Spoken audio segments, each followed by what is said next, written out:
inútil, simplemente no es del todo funcional o no es completamente funcional. Esta parte primaria de la hemostasia tiene cinco partes importantes, que son la vasoconstricción, la adhesión, activación, secreción y agregación. Ahorita les voy a explicar cada una, pero es como una parte de generalidades.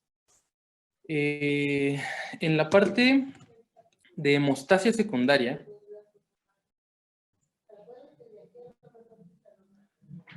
tenemos dos vías de activación de esto, que va a ser la vía extrínseca y la vía intrínseca.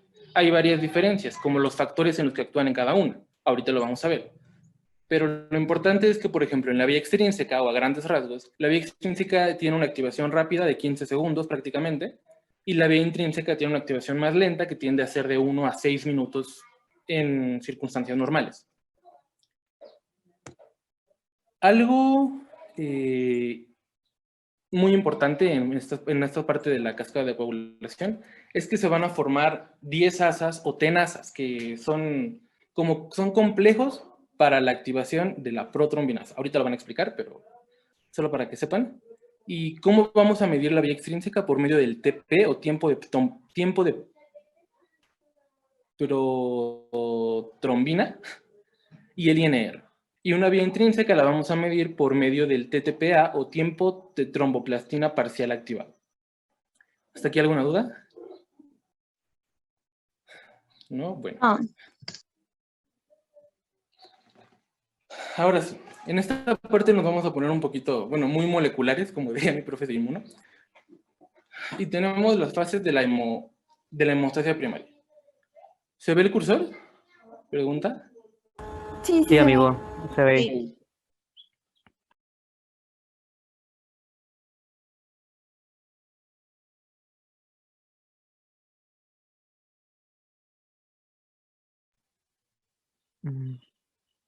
Oigan, ya no veo nada, no sé si solo soy yo. Yo ya no lo escucho. Se trabó. No, se quedó trabado.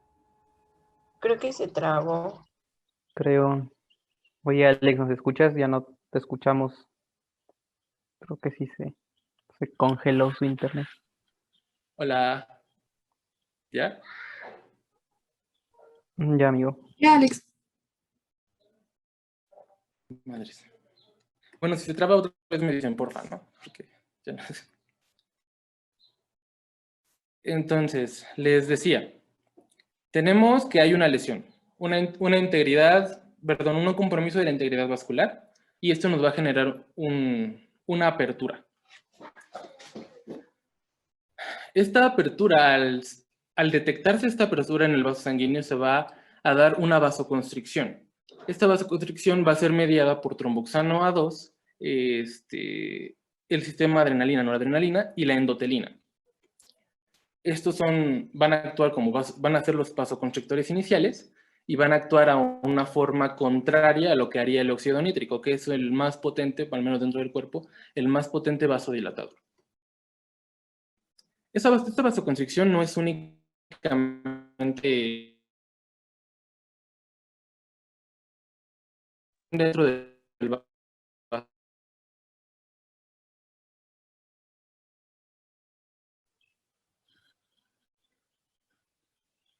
Las células sanguíneas puedan tocar de cierta forma las partes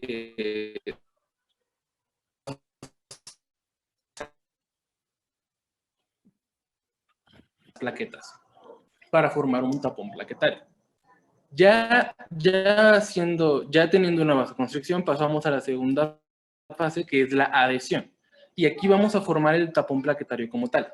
Aquí es donde entra muy importante el factor de von Willebrand, o también conocido como factor tisular, algunos libros lo mencionan así. El factor tisular no se encuentra en una forma fisiológica dentro de la circulación sanguínea, sino por debajo del endotelio. Al haber una ruptura, el factor tisular va a entrar a la circulación y va a ser uno de los desencadenantes para la adhesión de las plaquetas. Este factor de von Willebrand junto con el colágeno se van a unir, van a llegar a la plaqueta a los receptores que son muy importantes, que es la glicoproteína 2B959, es el específico del factor de von Willebrand, y la glicoproteína 1A2B, que es un específico del colágeno. Esto es lo que nos va a dar una adhesión. Esto le va a decir a la plaqueta que se tiene que unir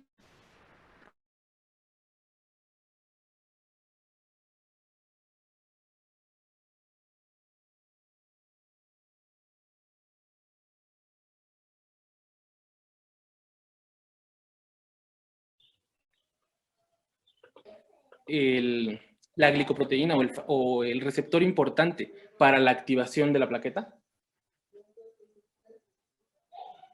No sé, Jennifer Manzano. Perdón, es que se estaba cortando y no escuché qué fue lo que preguntaste. Si alguien me pudiera decir quién es el factor importante para la activación de la plaqueta. Ah, mencionaste que era la glicoproteína 2A2B. Sí. Bueno, no lo he mencionado, pero sí, sí es esa. ¿Me trabo mucho, chavos? O sea, ¿sí me entienden o no me entienden? Se pausa Cortando un rato. mucho. sonoro, cortas. No, te cortas mucho. Bueno, continuamos. Perdón, mi internet no está funcionando bien, parece. No, no te preocupes. Bueno, regresando a la activación.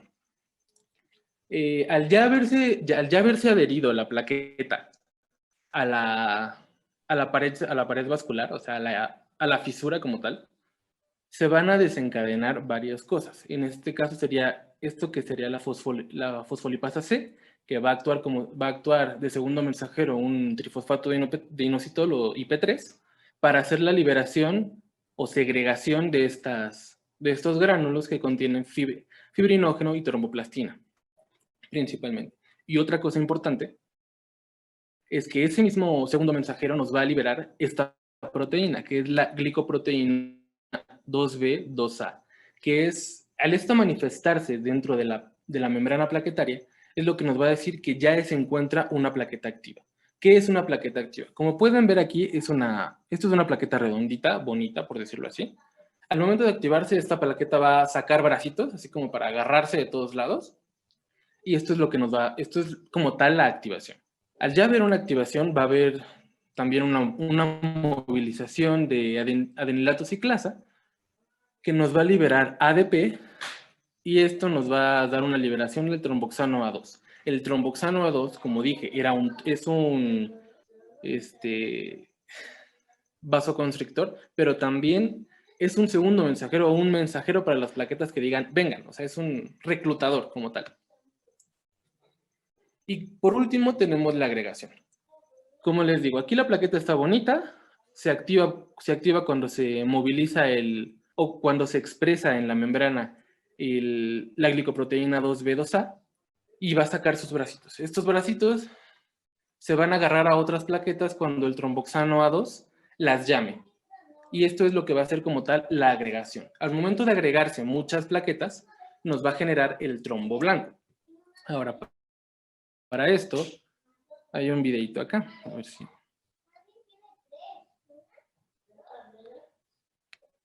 Muy bien, aquí sí lo ven. Esto ya es dentro de la plaqueta. Estas partes rojitas son el colágeno y el factor de von Willebrand, que se van a unir aquí a su receptor. Esta es la plaqueta. Se unen a su receptor, se moviliza todo adentro y empezamos con la activación plaquetaria. La activación plaquetaria nos va a atraer a más. Aquí está la degranulación.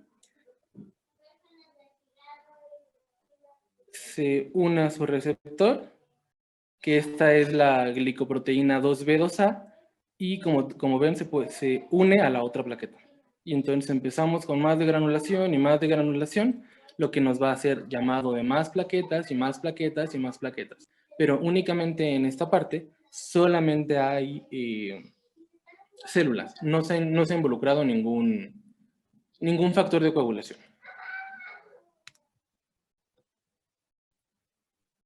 Y eso es lo que llamamos un trombo blanco.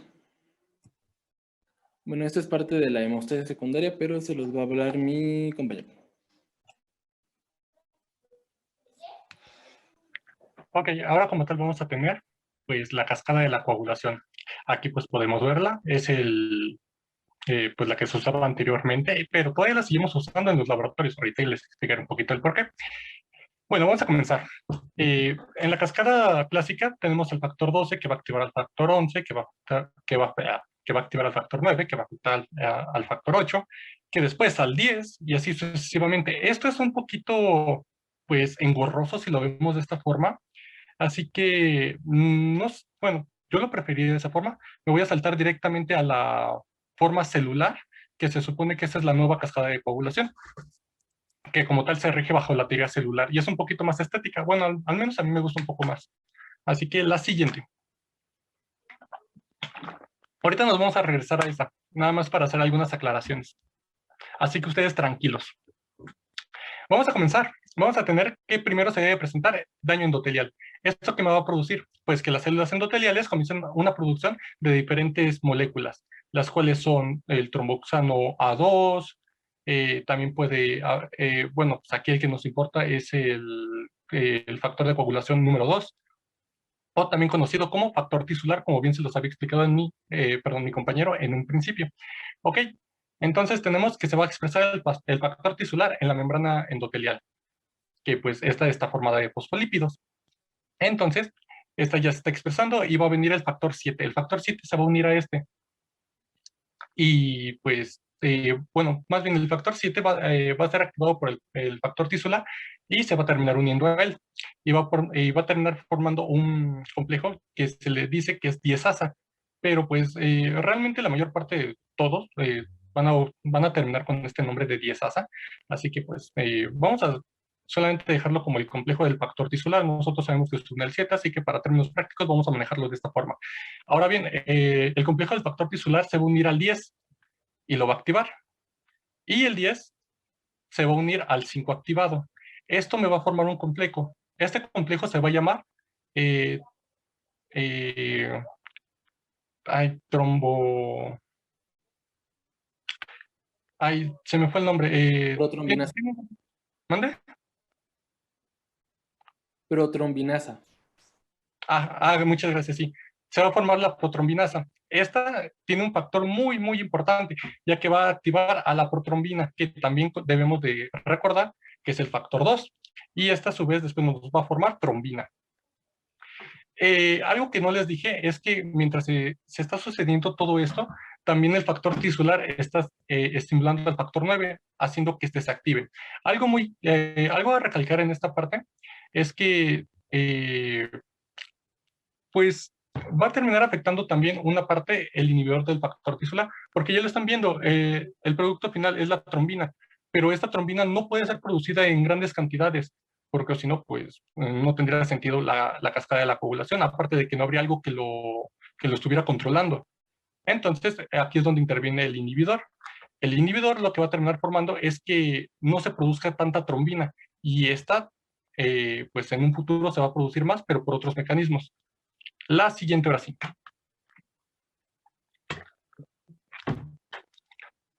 Ok. Ahora tenemos la fase de amplificación. En la fase de iniciación solamente se produjo una pequeña parte. En la de amplificación, como su nombre lo indica, se va a amplificar, va a comenzar una producción de diferentes factores de la coagulación. Aquí de nuevo tenemos el recordatorio, que es solamente la primera parte, hasta la parte de trombina y nos quedamos. Aquí es donde la trombina va a comenzar a hacer de las suyas y se vuelve un poquito más interesante, ya que primeramente va a estimular a la plaqueta. ¿Por medio de qué? De las glucoproteínas 1A, 2B, que se encuentran en la pared celular de la plaqueta. Esta la va a activar. Esta plaqueta va a comenzar a presentar en su membrana algunos factores, como el factor de Bol-Willebrand, y también va a activar la trombina al factor 11. Y aquí comienza la transformación del factor 11 a factor 11 activado, que ahorita vamos a ver algo muy interesante de este. No, esperen. Bueno, sí, más adelante vamos a ver algo interesante de este, pero yo me refería más al 12, porque bueno, ahorita les voy a platicar de él. También algo que va a suceder es que el factor 11 va a terminar estimulando al factor 8 y se va a terminar convirtiendo en factor 8 activado, el factor 5 también, y también se va a terminar formando factor 5 activado. Aquí podemos estar viendo cómo bueno, no sé si lo pueden apreciar, que se comienzan a ver como algunos factores de inhibición, como la antitrombina, la proteína C. Esas los vamos a tratar un poquito más adelante, ya que tengo una diapositiva exactamente para ellas. Pero ya se pueden ir dando una idea que no solamente van a ver, pues, estas, ¿cómo decirlo? Estos factores que van a estimular a la coagulación, sino también va a haber factores que le inhiban, cosas que, por ejemplo, en la cascada no se explicaba. Ya en esta forma celular sí se explica. Y la siguiente.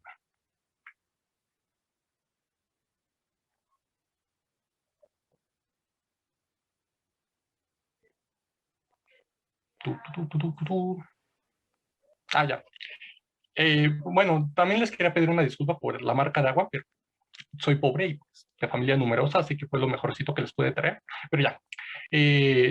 Ok, ¿se acuerdan que nos quedamos en que el factor 11 iba a ser activado? Bueno, pues aquí lo retomamos. El factor 11 fue activado. ¿Este qué va a hacer? Va a activar al factor 9. El factor 9 se va a activar y se va a unir al 8 activado, que ya lo habíamos activado anteriormente. Y se les va a unir calcio.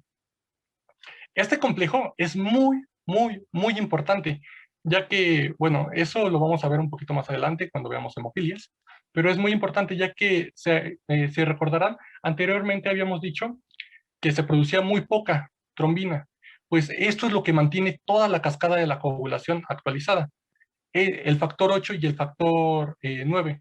Es por esto que pues, nos termina causando el déficit de factor 8 o de factor 9, son uno de los más agresivos. El más agresivo es el del factor 2, pero pues, se intuye muy fácilmente el porqué. Pues si no hay protrombina, pues no va a haber trombina, y si no hay trombina, no hay coagulación, entonces se muere. Pero bueno, continuando. Entonces, este complejo me va a activar al factor 10 y se va a volver al factor 10 activado, y este se va a unir al 5 activado. Y de nueva cuenta van a estimular a la protrombina, se va a volver trombina, y ahora sí no va a haber una vía de señalización que lo inhiba, por lo tanto se van a producir muchas trombinas. Lamento mucho que esté tomando mucha agua, pero no sé por qué, tengo mucha sed. Y bueno, a lo mejor podría ser diabetes. Ya, continuando. Tenemos entonces a la trombina, que a su vez, la trombina va a hacer dos cosas. Va a estimular primeramente al factor 13 y va a estimular también al fibrinógeno. Al fibrinógeno, ¿qué le va a hacer? Pues lo va a volver fibrina. Como dato recordatorio, el fibrinógeno pues es el factor 1. Entonces, bueno, continuamos. Entonces, tenemos la activación de la fibrina y del factor 13. Y el factor 13, ¿recuerdan cómo se llama? Exactamente, factor estabilizador de la fibrina. Por lo tanto, este lo que va a hacer es que va a estabilizar el coágulo, de tal forma que lo va a estabilizar y va a inhibir que se rompa. Bueno, que le hagan lisis. Y se me olvida algo, ya se me olvidó, ahorita me acuerdo. Sí, ya se me olvidó. Pero, hasta aquí, a ver, la siguiente compañerita, la siguiente.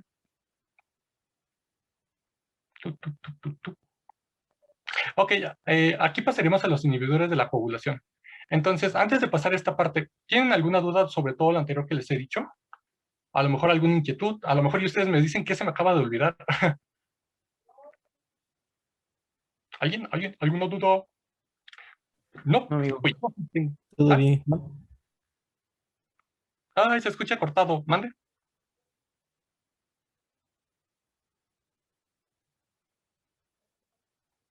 Bueno, pues yo sí tengo varias dudas, las cuales pues tuvieron que ser aclaradas exactamente para dar esta clase. Así que vamos a comenzar. Vete a la diapositiva 13, por favor, compañerito. Que es donde comenzamos en fase de iniciación.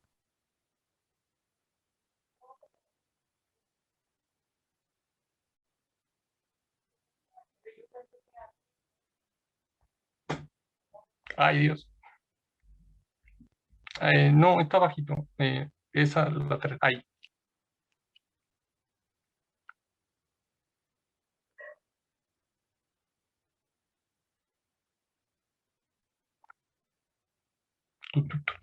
Ok, aquí comenzamos con las dudas.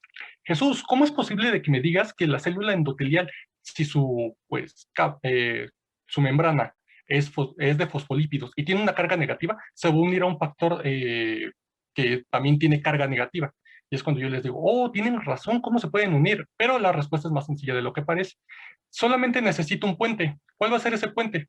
pues debe de ser algún elemento el cual tenga 2 enlaces covalentes y que se encuentre en el cuerpo. En este caso, el calcio. Así que primera duda aclarada. Segunda duda aclarada. Jesús, me dijiste que el factor 10 activado se va a unir al 5 activado, pero ¿quién activó el factor 5? Más adelante me dices que en la célula, en la plaqueta, se va a terminar activando el factor 5, pero eso es en la plaqueta. Entonces aquí también va a viajar y va a activar, y la respuesta es no. El factor 10 va a activar al factor 5. El factor 10 activado puede activar al factor 5. Pero algo que se me hizo todavía más curioso es que, ¿qué pasaría si entonces hubiera deficiencia de factor 5? Pues, curiosamente, el factor 10 activado puede activar directamente la protrombina y puede iniciar todo esto. Obviamente, las cantidades serían mínimas. Incluso algunas bibliografías decían que cuando está este complejo, se produce 300,000 veces más protrombina que sin él. Y la siguiente. La siguiente.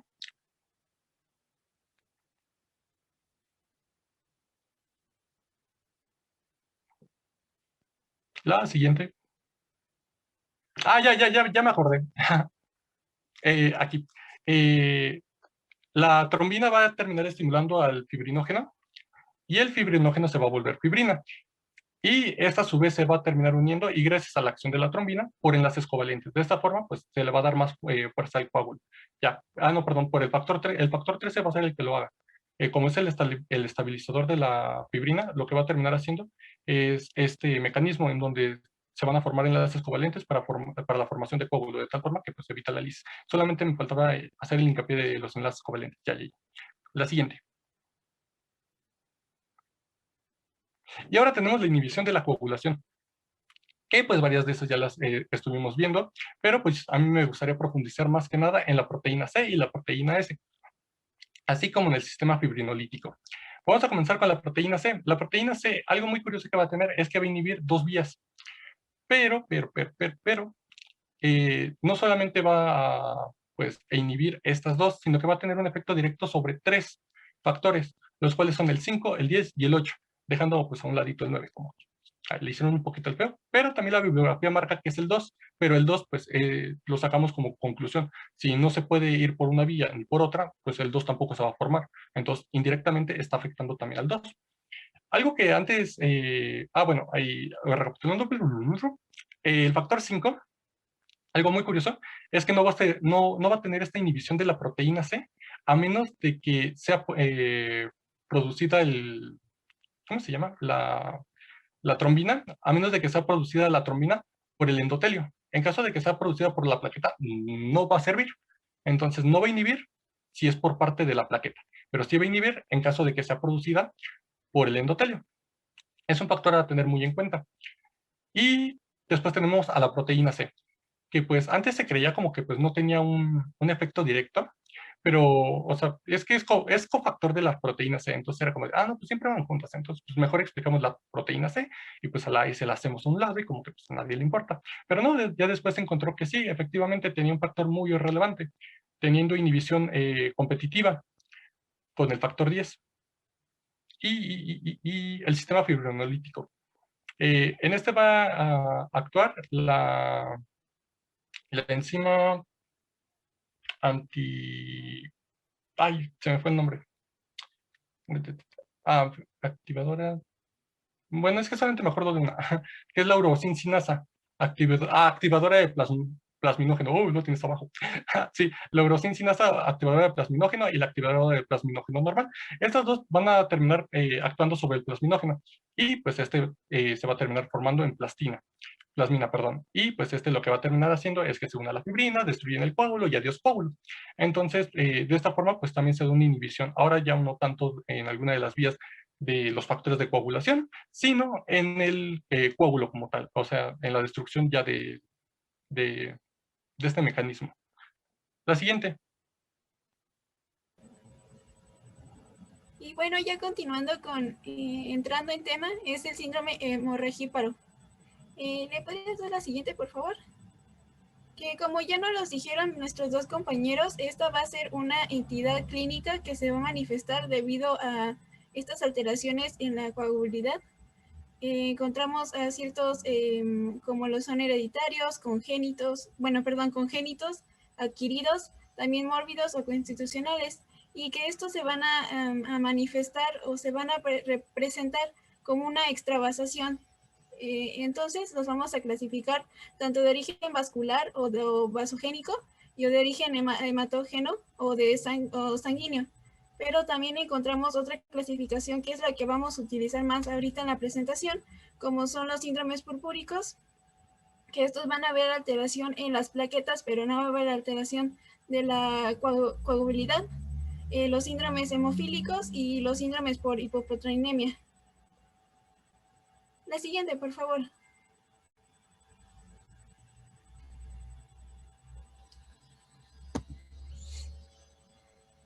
Tenemos las coagulopatías, que las coagulopatías se definen como alguna afección o un grupo heterogéneo de enfermedades que tienen una afección o algún problema dentro de cualquiera de las fases de la coagulación, ya sea en un nivel primario, en un nivel secundario, celular o por cuestión de factores. En una clasificación inicial tenemos que existen de forma congénita o adquiridas. Hay muchas, pero en este caso los que vamos a hablar de congénitas serían hemofilias A y B y enfermedad de von Willebrand.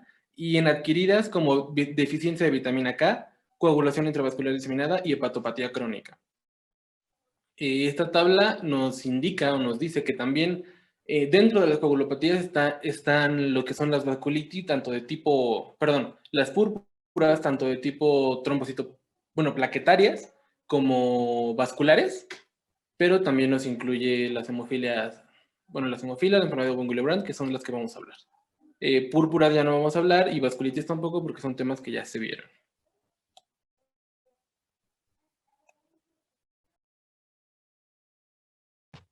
Y bueno, vamos a hablar un poquito sobre las hemofilias. No vamos a profundizar mucho, ya que este tema junto con C y D se van a tratar más adelante con un doctor encargado. Pero nosotros vimos como un poquito importante solamente que supieran identificarlas y darles tratamiento. Así que vamos a comenzar con la primera, que pues yo preferí solamente tratar bueno, no a fondo, pero sí como más importantes la hemofilia tipo A y tipo B. Como definición, van a ser enfermedades hemorrágicas ligadas al cromosoma X, la hemofilia tipo A afectando al factor 8, la hemofilia tipo B al factor 9. La siguiente, compañerito. No les voy a dar lo de, bueno, ya no les quise dar lo de, lo de los cromosomas, exactamente dónde se encuentra el locus y todo eso, porque no quiero comerme el tema de los demás, porque no es bonito y es de gente fea. Pero ya, vamos a continuar. El cuadro clínico. El cuadro clínico se va a dividir en 3. Se dice que pueden ser hemofílicos leves, moderados o severos. Los leves van a ser con un factor entre el 5 y el 40%, y normalmente esos van a solamente sangrar abundantemente cuando sufran algún traumatismo grande. Véase caerse, rasparse, o sea, algo que al fin y al cabo termine causando una discontinuidad ya sea en la dermis o epidermis. Después tenemos la presentación moderada, que va a ser con niveles entre el 1 y el 5%. Y estos pueden ser mediante traumatismos mínimos. Y la presentación severa, que va a ser debe ser menor del 1%, y estos ya son los que van a comenzar a presentar sangrados espontáneos. Y normalmente se diagnostica a los 6 meses de edad. Aquí abro un paréntesis y les digo, porque muchos me estarán diciendo, entonces Jesús, ¿no son hemofílicos las personas que tengan, por ejemplo, el factor 8 por encima de, yo qué sé, de 65? Y yo les digo, sí, siguen siendo hemofílicos. Como su definición lo indica, es la deficiencia del factor, no total, pero sí parcial. La diferencia es que estos normalmente van a debutar cuando se les haga alguna operación o algún traumatismo ya muy grande, por ejemplo, un choque automovilístico donde termine, yo qué sé, chocado, pues ahí sí ahí sí presentaría estas anormalidades. Recordemos que, pues, bueno, no me acuerdo muy bien cómo va el dicho, pero en la dosificación viene el veneno. En este caso, pues, dependiendo de cuánta cantidad tengan de factor, van a ser las manifestaciones clínicas que tengan y cuándo las vayan a presentar. La siguiente.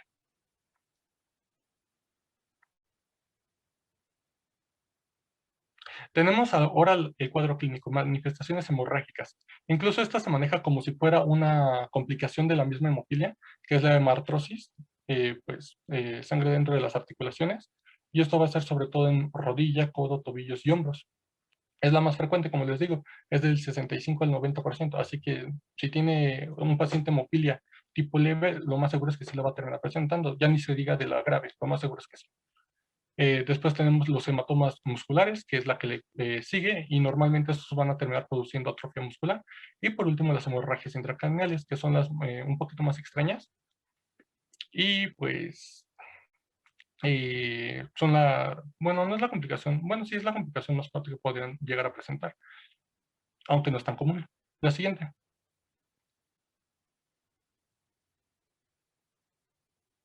¿Y cómo lo vamos a diagnosticar? Aquí se me olvidó decirles anteriormente lo de la vía intrínseca y extrínseca, pero aquí lo tengo anotado, gracias a que lo puse. Ajá. Y tenemos que el tiempo de tromboplastina parcial activada va a ser mediante la vía intrínseca, mientras que la vía extrínseca nos va a dar el tiempo de protrombina. Mientras que el TT, o también llamado tiempo de tromboplastina, nos va solamente a mencionar la vía clásica, perdón, la vía común. La vía común. Entonces, ¿cómo vamos a hacer el diagnóstico de algún tipo de hemofilia? Bueno, va a depender del tipo de hemofilia. Esos son los parámetros que nosotros estamos pidiendo ya pensando en esta patología. En la deficiencia del factor 8 podemos ver que va a haber una prolongación en los tiempos de tromboplastina. Mientras que todos los demás parámetros se van a poder encontrar igual o incluso decrecidos. Y pues también se debe de hacer un diagnóstico diferencial con von Willebrand, con la enfermedad de von Willebrand, que son con los niveles plasmáticos de esta misma proteína. Y también la RIPA que se debe hacer, que también es exactamente para descartar von Willebrand. Y la siguiente.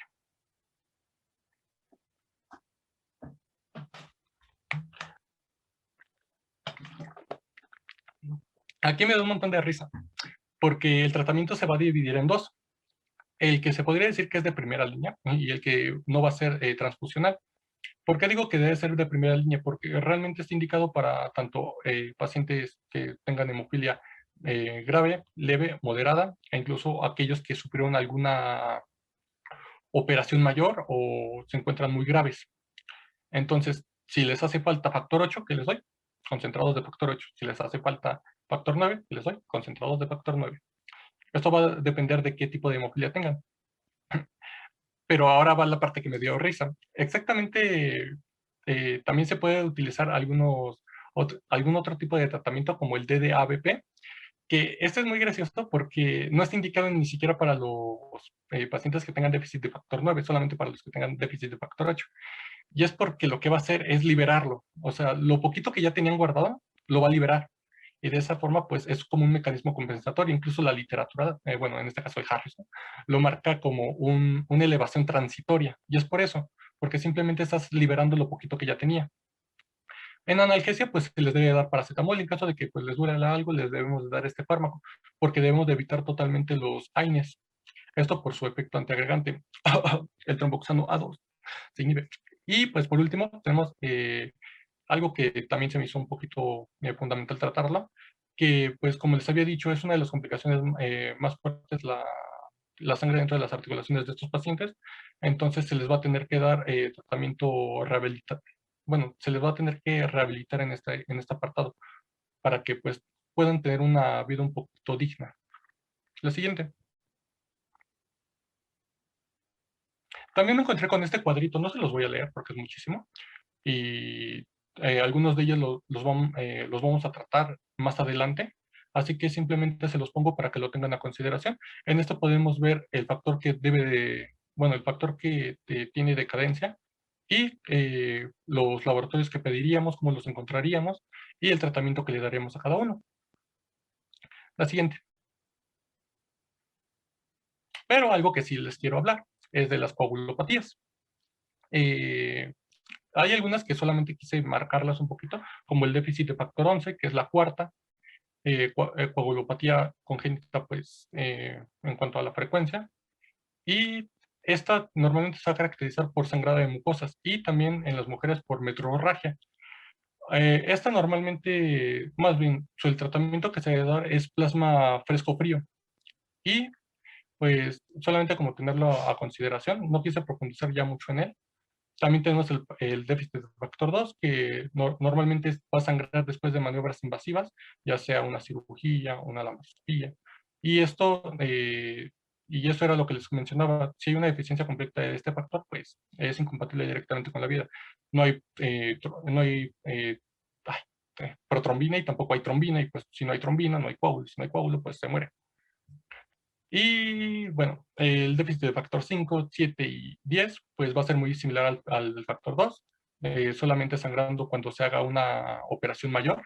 Y el déficit de factor 8, que este se me hizo muy curioso, ya que decía que era de hemorragias tardías, incluso se daban cuenta después de una operación, cuando se les cortaba el cordón umbilical a los niños, se les deja para que se caigan. No recuerdo cómo se llama ese procedimiento, pero se corta, se liga y se manda a casita y después se cae solito. Exactamente, estos niños en este periodo pueden presentar sangrado. Y, o sea, ya ocurrió la lesión, pero posteriormente de la lesión comienzan con el sangrado. La siguiente. Espera, se me olvida algo. Ya me acordé, regrésale. Sí, y algo que se me hizo también muy gracioso es que, si se darán cuenta, no puse el déficit del factor 12. Y se me olvidó también mencionarlo anteriormente, pero lo retomamos aquí. El déficit de factor 12 es muy curioso, ya que no va a presentar como tal una alteración, incluso no se le da tratamiento. Recordemos, el factor 12 puede estimular al factor 11, pero no es necesario. Como lo vimos anteriormente, incluso en la cascada de coagulación actualizada, ya se obvia el factor 12, ya que su única función es estimular al factor 11, que pues eso ya vimos cómo se puede realizar, y asimismo puede estimular a la precalcerina, y la precalcerina después se vuelve calcerina, y la calcerina estimula el factor 12, y el factor 12 estimula la calcerina, y es un círculo vicioso, pero solamente se limita a ello. Por lo tanto, si hay una déficit de este factor, realmente no va a repercutir pues, en cuanto a la vida del paciente.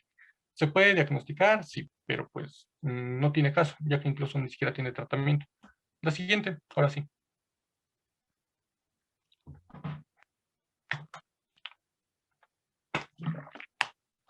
Y ahora tenemos el déficit de la vitamina K, que pues el compañero ya nos había hecho un gran spoiler anteriormente, diciéndonos los factores los cuales van a estar activados. Perdón, van a tener que utilizar a digámosle cofactor, ahorita les diré el por qué, los cuales serían el 2, el 7, el 9 y el 10.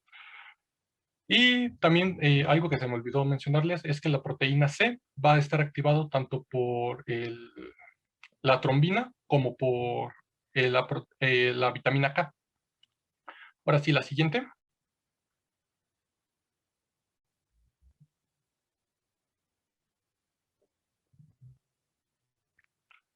A ver, la siguiente. Ahí está. Ok, pues aquí les puse un pequeño recordatorio de que nosotros vamos a necesitar la vitamina K activada. Algo que se debe tener mucho en cuenta es que la vitamina K se reutiliza mediante una oxidasa y una reductasa. Entonces, aquí, ¿cuál va a ser el problema? El problema va a estar dado por la oxidasa. En caso de que haya algún problema con la oxidasa, entonces ya no se puede dar este ciclo. Por lo tanto, muchos de los cofactores que ya vimos, el 2, el 7, el 9 y el 10, necesitan de la vitamina K. Entonces, si no se reutiliza, pues entonces no podemos, pues, o sea, sí se producen los factores, pero no son viables para su uso.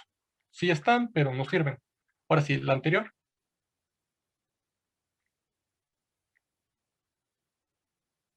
Y ahora sí, tenemos las causas, que es la disminución del aporte, que pues desde el ahorita ya lo digo, es muy extraño que un paciente presente esto. Incluso yo pensé que a lo mejor podría ser lo más común, pero no, es lo más extraño. También podemos tener algunas otras enfermedades, como la enfermedad celíaca. Cualquier enfermedad que altere la absorción de vitaminas, pues nos va a terminar causando esto.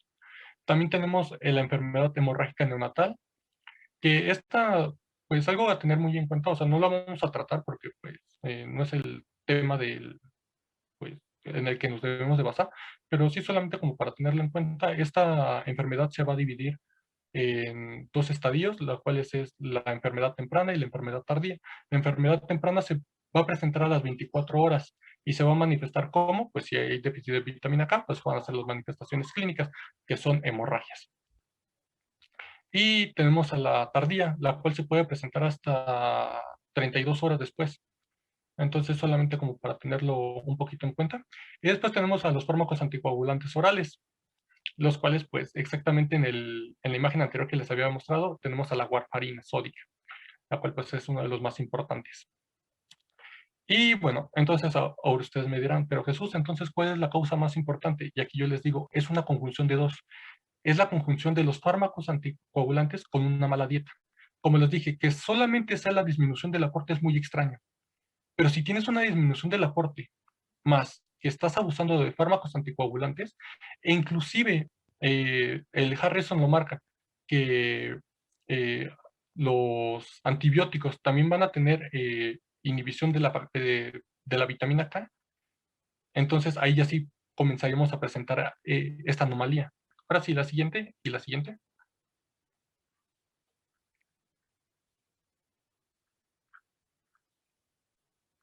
Bueno, pues como les había dicho, el cuadro clínico va a ser exactamente ese, gingivorragia, va a tener pues sangrado de mucosa sobre todo. Y también, por ejemplo, la aparición de moretones en cuanto haya, no poca lesión, pero que sí hay una lesión, la cual no debería provocarlo. Pero en cuanto al tratamiento, aquí encontré dos. Se supone que es el aporte de la vitamina K, 10 miligramos diarios durante 3 días, pero normalmente no vamos a tener pacientes los cuales vengan sin alguna anomalía.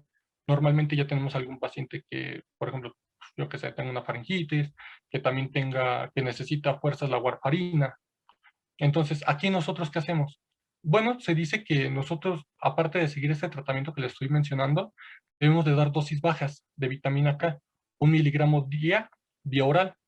Esto con el fin de que pueda seguir utilizando el mismo tratamiento, pero que pues no pierda esta vitamina K. Recordemos que, como les dije, la vitamina K se reutiliza. El problema aquí es que se reutilice.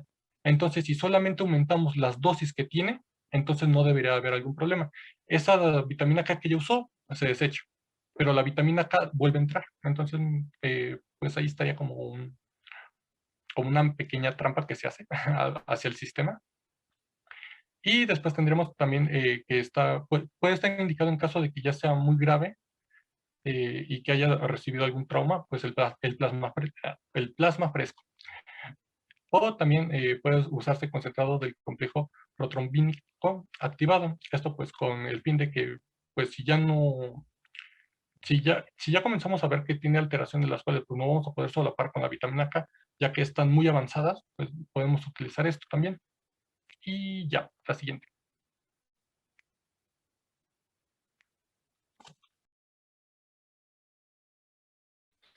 Bueno, tenemos lo que es la coagulación intravascular diseminada. No me voy a meter mucho porque también es un tema que se va a ver, pero a grandes rasgos es una coagulopatía también llamada por consumo. Es una activación excesiva de protrombina, lo cual me va a generar coágulos, pero al mismo tiempo de que hay una coagulación por la activación de protrombina, hay una activación de la fibrinólisis. Entonces, estamos haciendo coágulos y al mismo tiempo los estamos tirando, o sea, los estamos destruyendo. ¿Sí me escucho? Sí, creo que sí.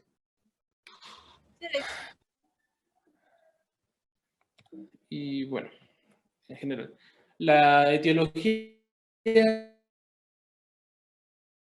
común es que se dé por infección. Las infecciones son generalmente del tracto gastrointestinal, como pudieran ser Escherichia coli, Salmonella, Klebsiella, entre otros. También se dan por por causas obstétricas, como pudiera ser placenta previa, desprendimiento prematuro de placenta normoinserta, ovitaciones, etc. neoplasias del tipo digestivo o leucemias como leucemia la premierocítica o anomalías de cualquier tipo, ¿no? Podrían ser malformaciones vasculares, aneurismas de aorta, problemas ácido-base. Otra cosa muy común también es por venenos o picaduras de algún insecto, perdón, incesto. Bueno, estas son como las vías que se van a activar según la enfermedad. En unas infecciones y desequilibrios ácido-base se va por la vía intrínseca, cáncer, quemaduras y accidentes obstétricos se van por la vía extrínseca y la vía de la protrombina directa, o sea, una activación directa de la protrombina, se van por venenos o hemólisis. El cuadro clínico es, lo más común es que se den lesiones petequiales o equimosis, que depende del tamaño de estas, hemorragias que no paran rápidamente, o una tendencia hemorrágica, y además de una enfermedad ya desencadenante, ya las y alteraciones neurológicas, por ejemplo. Para el diagnóstico tenemos parámetros de laboratorio y parámetros clínicos. Los parámetros de laboratorio se dividen en mayores y menores. Para un diagnóstico como tal, se tienen que tener los tres criterios mayores o 2 criterios mayores y 2 criterios menores. Estos son los mayores, que son alargamiento de TP y TTP, trombocitopenia e hipofibrinogenemia, y los criterios menores son un TT alargado, aumento de producto de degradación de fibrinógeno e incremento de dímero D. Para los parámetros clínicos, tiene que ser que ya exista alguna enfermedad desencadenante, alguna enfermedad que ya tenga preexistente que sea compatible para que desarrolle los accidentes obstétricos, las neoplasias o las picaduras, por ejemplo. Y además de que tiene que tener un cuadro indicativo o que sea tendente a hemorragia, que podamos decir, o sea, como que sea intuitivo, es decir, sí puede tener. Y tenemos una pequeña tablita, bueno, una pequeña calificación que se da con base a valores de laboratorio, donde medimos cifras plaquetarias, PTs prolongados, nivel de fibrinógeno y marcadores relacionados con fibrina aumentada.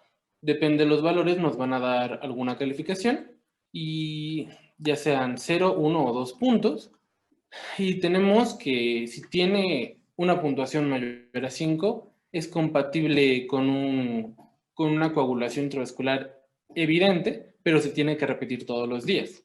Sin embargo, si tiene menos de 5, no indica como tal que no lo tenga. Sugiere que lo tiene, pero no es un confirmatorio. Así que se tiene que repetir los exámenes cada 1 o 2 días para ver si esto aumenta, que generalmente tiende a hacerlo.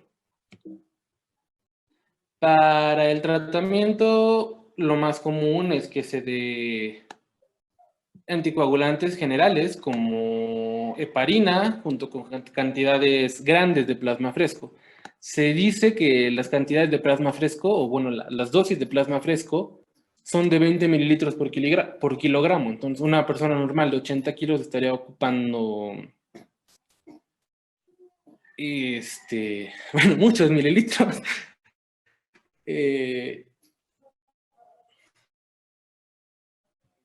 Y bueno, luego tenemos los trastornos complejos de la hemostasia. Lo inicial en esto sería la hepatopatía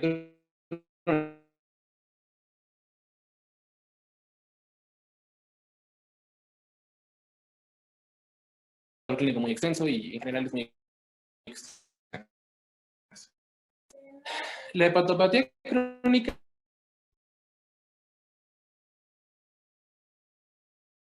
como vimos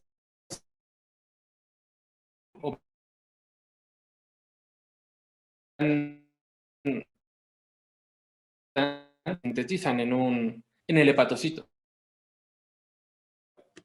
Al haber una lesión del tejido hepático, generalmente es por alcohol, este tejido obviamente va a sanar, pero va a sanar de una forma mala y no va a ser un tejido funcional.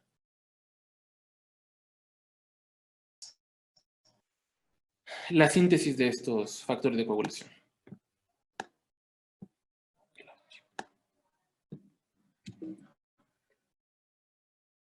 Bueno, el cuadro clínico en un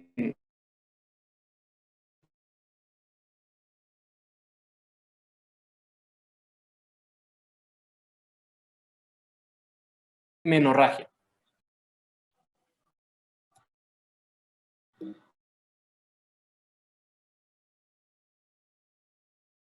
Podemos ver descensos en los tiempos de coagulación.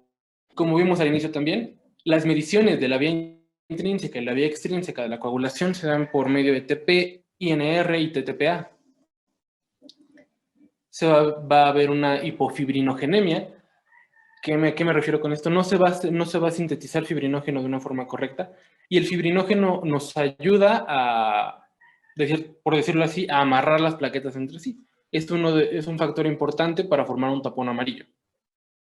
Disminución de concentración de plasmática de proteína C y S, trombocitopenia y aumento de dímero D, perdón. Ahora, antes de decir el tratamiento, que bueno, también se da con plasma fresco congelado para dar como tal la coagulación. Pero es importante decir que la hepatopatía crónica como tal no me va a dar un sangrado. O sea, no voy a sangrar por tener una hepatopatía crónica. Pero alguien sabe, no sé, Astrid, ¿cuál es la complicación más común de una hepatopatía crónica? Creo que son las varices esofágicas. Sí, las varices esofágicas junto con la cefalopatía hepática. Pero bueno, las varices esofágicas es la causa más común de sangrado de tubo digestivo alto. Entonces, como tal, la hepatopatía crónica no me va a dar un sangrado, pero la complicación de esta sí me va a hacer sangrar. Y el ya tener una hepatopatía preexistente, me va a exacerbar el cuadro de sangrado. Y es entonces donde ya pudiéramos actuar con plasma fresco congelado, concentrados complejo de protrombina, vitamina K, transfusiones de plaquetas y agentes fibrinolíticos. Y ya continuamos con la enfermedad de von Willebrand, que como vimos es una coagulopatía congénita. Esta es un trastorno hemorrágico que es el resultado de deficiencia tanto cualitativa y cuantitativa del factor de von Willebrand. ¿Alguno de ustedes sabe qué cromosoma es el que se encuentra afectado?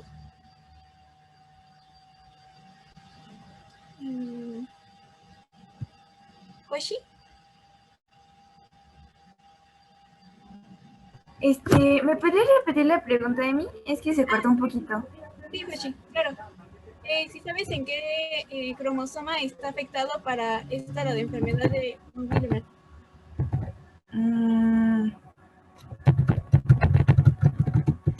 No. ¿No es el 12? Sí, exactamente es el 12. No es... Y como ya nos dijeron nuestros compañeros, pues este es un factor muy importante para lo que es la adhesión plaquetaria. Este es una glicoproteína de 1000 a 20.000 kilodaltons de peso molecular. Vamos a encontrar que tiene tanto receptores para la colágena y para glicoproteína 1B. Este se encuentra principalmente en el dominio A1, como lo podemos ver en la imagen que les puse. El factor de von Willebrand está principalmente, son sintetizados por los megacariocitos y por las células endoteliales principalmente. Estos están almacenados en los cuerpos de Weibel-Pallar. Normalmente el factor de von Willebrand no va solo, también va acompañado junto con el factor 8. ¿Le podrías dar a la siguiente, por favor? Y bien, tenemos tres tipos. en los que se va a diferenciar, como les dije en el principio de la introducción hacia la enfermedad, es tanto un déficit cualitativo y cuantitativo. El tipo 1 y el tipo 3 son de carácter cuantitativo y el tipo 2 es de tipo cualitativo. El tipo 1 es de un 70 a un 75% de los casos, el tipo 2 es del 20 al 25% o un 30% dependiendo de la bibliografía, y este se va a dividir en 4 subtipos, que es el 2A, 2B, 2M y 2N. Ahorita se los voy a mencionar un poquito más eso. Y el tipo 3, que este es una ausencia del factor de von Willebrand circulante. Se podría decir que esta es la más severa porque pues no se encuentra en cantidades normales el factor de von Willebrand, y como vemos es muy importante para la parte de la hemostasia primaria, para formar el trombo blanco. ¿Le podría hacer la siguiente, por favor?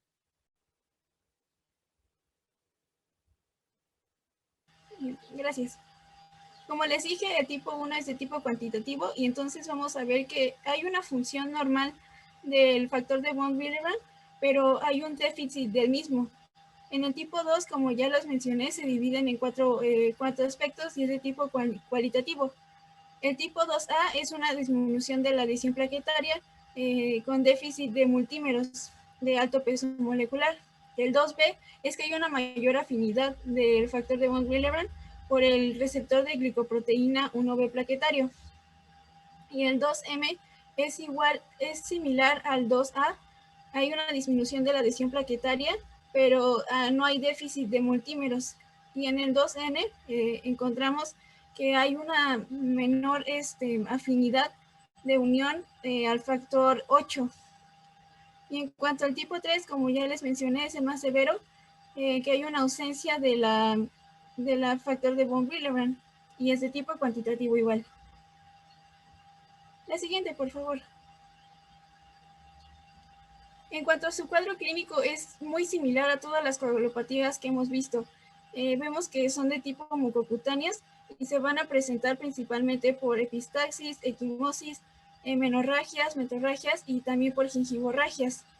Y normalmente estos pacientes van a debutar, por ejemplo, en lo que son tratamientos de ortodoncia y amigdalectomía, y también podríamos encontrar en lo que es el posparto. También en el tipo 3 que les mencionaba, hay también hemartrosis y también podemos encontrar hematomas, que se puede decir que ya son características más graves. La siguiente, por favor.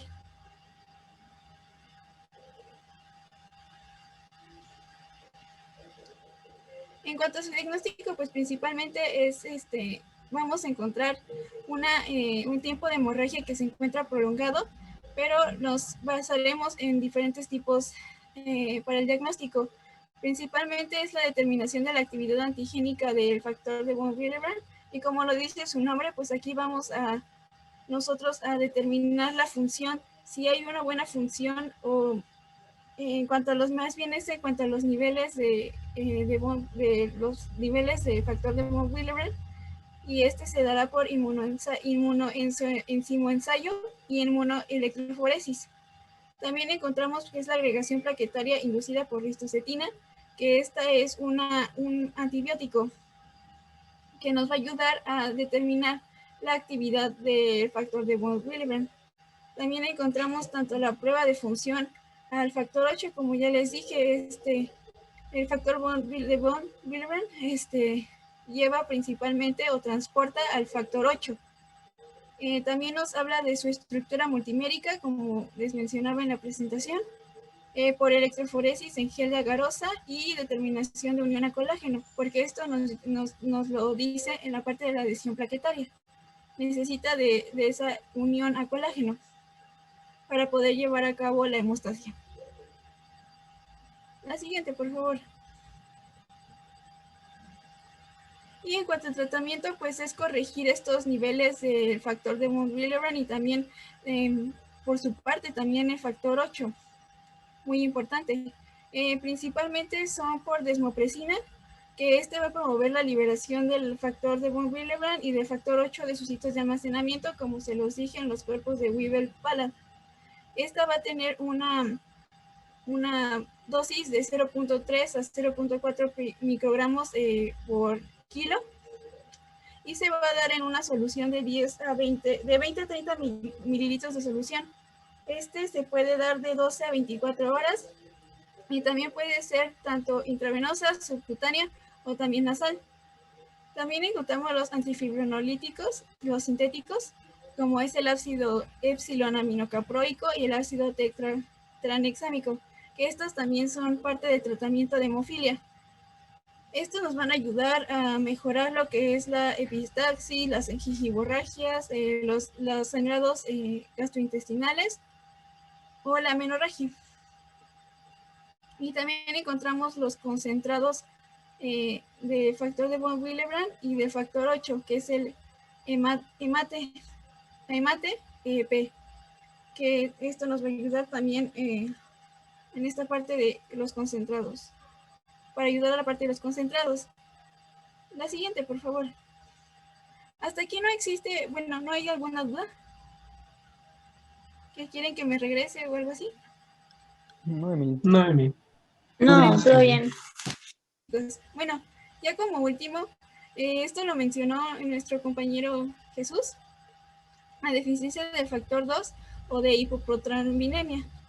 La siguiente, por favor. Esta es una enfermedad pues relativamente muy rara, como dijo el compañerito Jesús, pues aquí encontramos que va a ser incompatible con la vida. Si dijo que no tenemos el factor 2, entonces no tendremos la formación del trombo. Y este es causado por una mutación del gen F2. Este es, no sé si sepan aquí qué cromosoma se ve afectado. Saúl, no sé si me puedas ayudar. No sé de mí. Ok, no importa. ¿O hay alguien que sepa? Es el 11, ¿no? Sí, exactamente, Luis. Es el gen 12. El cromosoma 11, perdón.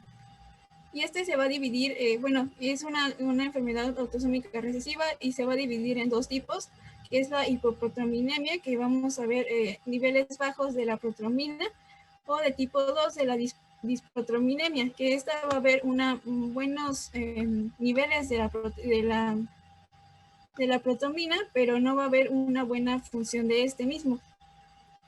Sus causas principalmente es por enfermedad hepática grave y por deficiencia de la vitamina K. Sus manifestaciones clínicas, pues nos vimos, es una epistaxis, una hemorragia intracraneal, pues vemos que también se ven que debutan por tratamientos quirúrgicos o de endodoncia. También encontramos un tiempo de tromboplastina parcial prolongado y un tiempo de protomina prolongado, también así como un antígeno de protomina reducido. Y pues en cuanto al tratamiento es más por estos concentrados, que es por el plasma fresco congelado y por una ingesta mayor de vitamina K, como ya lo vimos. Y la siguiente, por favor.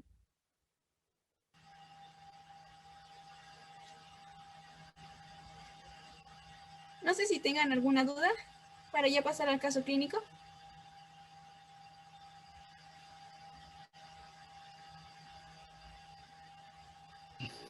No, Emily. Ok. No. Bueno, pues vamos a leer el caso clínico, que es un paciente masculino de 4 años y 3 meses de edad, con antecedentes heredofamiliares de bisabuelo muerto por hemorragia tras sufrir una patada de caballo, abuela materna diabética e hipertensa, abuelo materno diabético. Acude al servicio de pediatría del Hospital La Quebrada al presentar faringoamigdalitis recurrentes, 16 en un año y en el último mes presentó 3.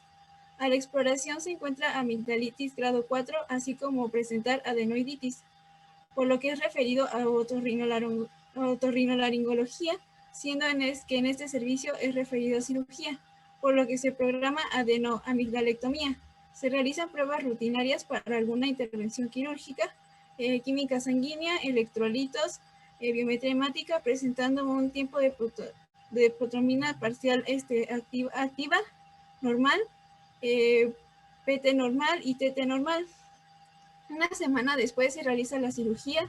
Al comenzar la misma se complica puesto que el paciente comienza un sangrado abundante y que no cede, por lo que en un intento desesperado por parar el sangrado se cose una gasa en la zona de lesión. La siguiente, por favor.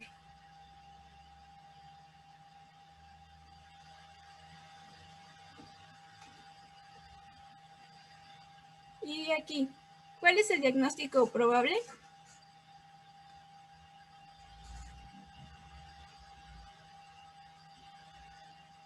No sé quién quiera responder, compañeros.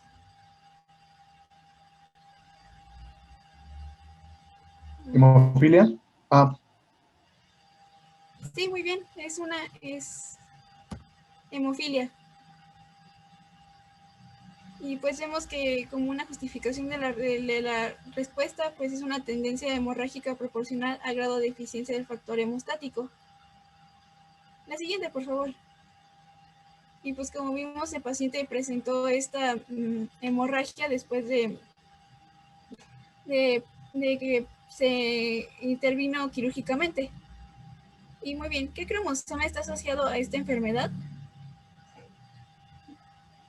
El cromosoma X. Sí, exactamente, Anita. Muy bien. Se encuentra asociado al cromosoma X. La siguiente, por favor.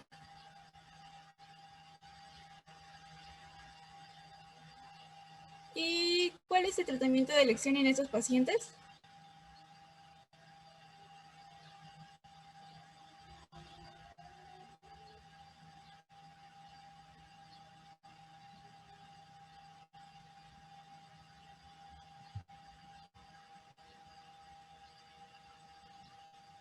Concentrados de factor 8. Sí, concentrados de factor 8. Muy bien.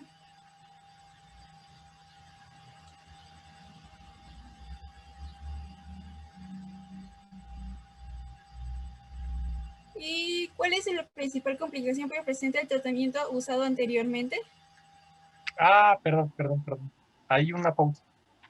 Sí. Sí. Y es que, bueno, faltó una parte del caso, ¿no? Atrásito. Sí, falta una parte. Sí, bueno, pero esta yo se las doy, porque se me pasó a decirles. La complicación más frecuente que van a presentar los pacientes, y era lo que quería tratar un poquito en el caso clínico, pero ya no se preocupe, va a ser exactamente esta parte. ¿Cuál va a ser la principal complicación de ellos? Formación de inhibidores. Es incluso por lo que no se les debe dar mucho tratamiento con factores. Recordemos, cualquier cosa que tú le estés metiendo a tu cuerpo que sea ajena, al fin y al cabo puede generar autoinmunidad y destruirlo. En su momento a mí me lo explicaron como que la formación de un inhibidor era que un gusanito se comía el factor. Pues ahora ya somos un poco más profesionales y sabemos que realmente son anticuerpos. Anticuerpos que se van a terminar uniendo al factor 8 que se puso externamente y va a terminar siendo lisado, de tal forma que no puede ser aprovechada. Y ya. La siguiente, por favor. Y otra cosa, porque aquí está la respuesta también. Es que también algo que, pues, también lo puse por eso, porque quería como confundirlos un poquito, y es que anteriormente la complicación más frecuente que presentaban era enfermedades infecciosas como la hepatitis C. ¿Alguien sabe por qué? Bueno, yo se las digo. Son infecciones por hepatitis C como un ejemplo, ya que antes no se tenía un muy buen control sobre pues estas prácticas de transfusiones. Por lo tanto, pues, pues como tal ¿cómo se llama? El frasquito anteriormente de concentrado de factor 8, pues era extraído directamente de humanos. Era como una tipo, digamos, se tomaban varias personas, se les extraía pues sangre, después se terminaba extrayendo el factor 8 y ese factor 8 se iba conjuntando. Entonces era como, pues digamos, una transfusión masiva, pero pues solamente de una parte, pero era de muchísimas personas. Por lo tanto, podían contraer enfermedades, porque antes no tenía una muy buena, eh, ¿cómo se dice? Un muy buen control. pero pues eso ya afortunadamente no pasa y pues desde 1980 no se ha presentado ningún caso. Así que antes sí era el mayor, ahora pues ya es casi inexistente.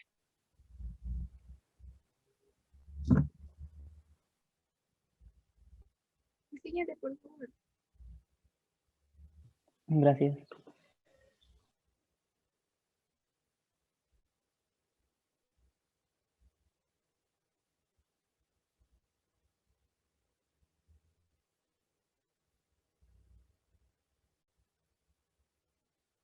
Y todos denle un aplauso, Alex, soy cumpleaños. Gracias, Alex. Felicidades. Bravo. Ay, voy a tomar una foto porque no había visto eso. Muchas gracias.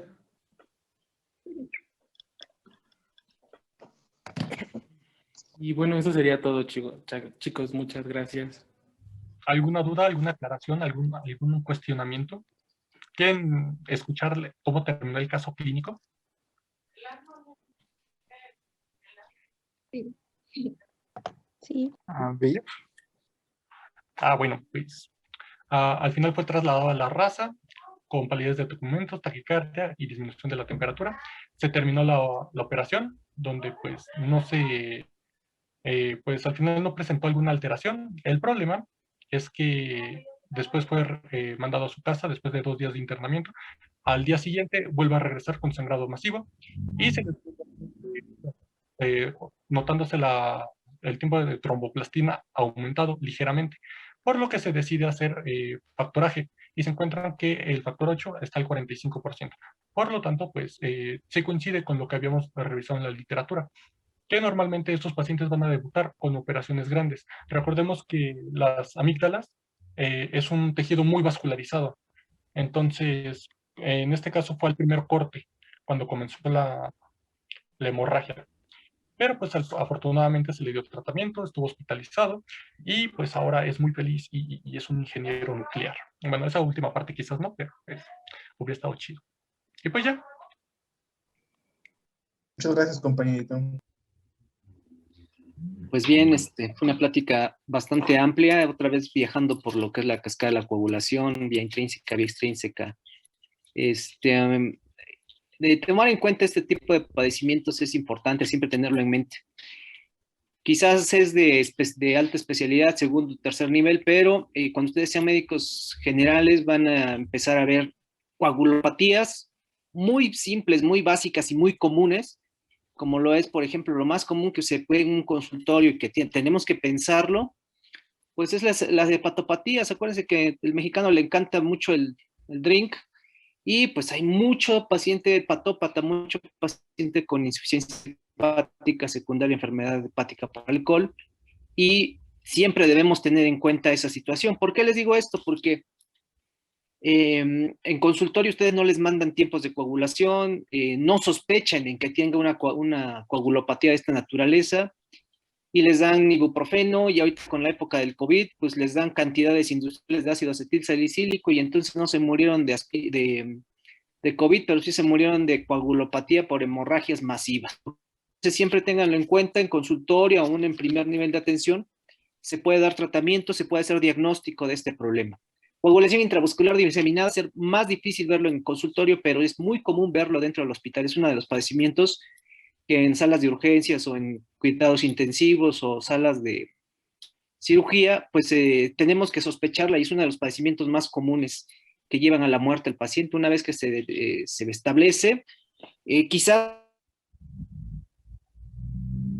no es tan difícil tratarla, el problema es todo el entorno que está generando la coagulación. Problemas de hemofilia, problemas de tipo congénito, pues son más orientados hacia padecimientos pediátricos, pero de alguna manera, en primer nivel, pues debemos de pensar en esa posibilidad. Hemartrosis constantes, hematomas, equimosis, procesos infecciosos, infecciones agregadas, bueno, pues pensar en un problema de hemofilia, problemas de leucemia, ¿ok? Piquetes o envenenamientos, pues lo más común son mordeduras, por ejemplo, de serpientes, que aún aquí en el área metropolitana sigue existiendo víbora de cascabel, es un envenenamiento por serpiente en este caso, que es bastante común, más común de lo que uno pudiera imaginarse. Bastante interesante, solamente que acuérdense que la participación es en equipo. Quizás estuvo más cargado hacia algunos de ustedes, hacia Jesús o Alex. A Emi le faltó un poquito más de participación, pero me gustó su entusiasmo, me gustó la forma que hacen participar a sus compañeros. Pues yo creo que es todo. Nos vemos mañana con un tema que ya trataron parcialmente, que es coagulación intravascular diseminada. Igual los temas me gustan más que expongan sus diapositivas más que las lean, ¿eh? Porque luego de leerlas es un poco tedioso para ustedes y para nosotros. Si ustedes explican las diapositivas, yo creo que tenemos más aprendizaje, aprendemos más, tomamos más. Ustedes que son ponentes aprenden muchísimo más, ¿ok? ¿Algún comentario final, chicos? No, doctor, ninguno. No, doctor. todo bien. Todo bien. No, doctor, muy buena Yo solo presentación. tengo una duda, doctor. Adelante. Pero es sobre un medicamento. Ya lo llevo preguntando como 40 veces, pero nadie me ha podido dar una explicación. A ver. Es que hubo un tratamiento que se utilizó en este paciente llamado Quitsil, pero ya fue el último que se utilizó y se utilizó como última línea. Pero pues nunca he vuelto a escuchar, o sea, yo incluso lo busqué, lo googleé, lo estuve buscando y buscando y buscando, y nunca lo he encontrado. Se supone que era como un tipo... ¿Mande? No he escuchado ese nombre. Generalmente hay muchos medicamentos que solamente se utilizan en tercer nivel de atención y los utilizan en hematología o oncología. Entonces, no, el conocimiento total de esos medicamentos, pues no, de hecho yo no lo he escuchado. No podría informarte acerca de este tipo de fármaco. Ah, ok. Pero está interesante, ¿no? ¿Cómo es que se llama? Voy a apuntarlo. Sí. Es como, bueno, por lo que me explicaron, es como un tipo spray que se echa en el lugar donde se tenga el sangrado. Y es como, pues, no sé qué haga, hace como una cicatrización casi inmediata, de tal forma que se cierra la herida. Pero pues nunca lo he vuelto a escuchar y los familiares de este paciente refieren que lo utilizaron y que incluso el doctor les dijo que lo iban a tener que utilizar como último recurso, ya que el sangrado no se detenía, aunque ya le había puesto factoraje. Sí, no he escuchado realmente ese tipo de medicamento, ¿eh? Hay muchos medicamentos que son de uso local, pues, que pudiera ser inclusive el ácido tranexámico, algunos geles, algunos esponjas que se cristalizan, pero específicamente ese medicamento no lo he escuchado. Bien, pues yo creo que es todo.